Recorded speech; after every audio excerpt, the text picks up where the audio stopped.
경기도 평택의 한 목장. 황금 빛깔의 갈색 털, 뚜껑을 얹어놓은 듯한 머리, 타원형 키와 똘망한 눈망울을 가진 호기심 가득한 소가 있습니다. 우리가 일반적으로 젖소라고 생각했던 이 얼룩무늬의 홀스타인과는 크기도 색깔도 다르죠? 이 소는 바로 저지입니다. 안녕, 나는 저지예요. 얼핏 보면 한우와 비슷해 보이지만 난 영국에 위치한 저지섬에서 온 젖소라고. 내가 만드는 우유가 바로 이 저지 우유예요. 한국에서 젖소로 주로 사육하는 홀스타인 친구들보다 체구가 작아 우유 생산량은 적어요. 하지만 내가 만드는 우유는 단백질과 지방 함량이 높아 요거트, 젤라또, 치즈, 버터 등 유제품을 만들 때 맛이 더 좋아요. 칼슘, 칼륨, 인 등도 풍부해서 영양도 챙길 수 있답니다. 그리고 조금 부끄럽지만 내가 분뇨 배출량이 홀스타인 친구들보다 적어서 탄소 배출량을 줄이는 효과도 있답니다. 게다가 더위에도 강해서 점점 고온다습해지는 한국 기후에 적응을 잘하는 편이죠. 저희 저지 지금 시작한 지는 한 3년 정도 됐고요. 이제 목장을 하면서 유럽에 많이 공부도 하러 배우러 가보기도 했는데 해외에서는 되게 다양한 종류의 소들이 있더라고요. 우리나라는 왜 그렇게 할 수 없을까 고민을 하다가 시도를 하게 됐어요. 일단 우유를 맛을 보시면은 일반 홀스타인 종보다 저지종이 유지방, 유단백 같은 것도 되게 높고 우유의 풍미도 되게 진하게 나서 드셔보시면은 그 차이를 확실히 느껴보실 수 있어요. 아이스크림 같은 경우에도 고형분이 되게 중요한 부분인데 우유 자체에서 고형분이 높다면 우유 말고 더 첨가해야 될 것들이 적어지다 보니까 조금 더 진한 우유 맛을 보여드릴 수 있겠다 해서 궁금해.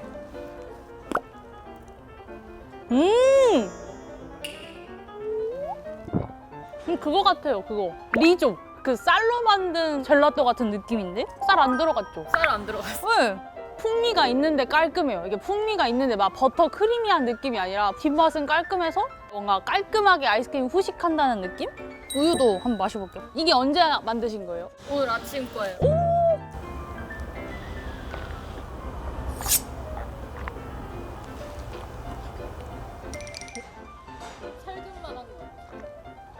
이게 진짜 묵직해서 뭘 이렇게 씹어야 될 것 같아요. 제 기준에는 고소한 느낌보다는 풍미가 깊다. 근데 아까 이 젤라또처럼 뒷맛은 깔끔한. 맛있어요. 그리고 확실히 먹어보면 다르다는 느낌이 들고 안 비려요. 그리고 비리지 않아요.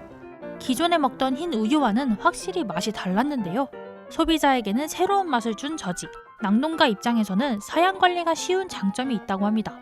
여름철 기온 상승으로 홀스타인종의 원유 생산량이 감소하는 반면 저지종은 기후 변화에도 원유 생산량이 안정적입니다. 올여름 특히 더웠잖아요. 저희가 홀스타인만 키울 때는 여름에 더위 스트레스 받는 관리를 하는 것도 되게 힘들었는데 좀 편하게 지나가는 편인 것 같아요, 얘들이. 아무래도 목장 관리하면서 가장 힘든 것 중에 하나가 또 분뇨 관리를 하는 건데 위생적으로도 이 친구들한테 문제가 있을 수 있기 때문에 그런 점에서 양이 줄었다는 거는 굉장히 큰 도움이 되는 거죠. 수월한 사양 관리 외에도 저지가 주목받는 이유가 있습니다. 바로 달라진 우유 소비 행태 때문입니다. 우리나라 1인당 연간 흰 우유 소비량은 꾸준히 감소하는 추세입니다. 2013년 27.7kg에서 2023년 25.9kg으로 10년 새 6.5% 감소했죠. 반면 유제품 소비는 꾸준히 늘어왔습니다.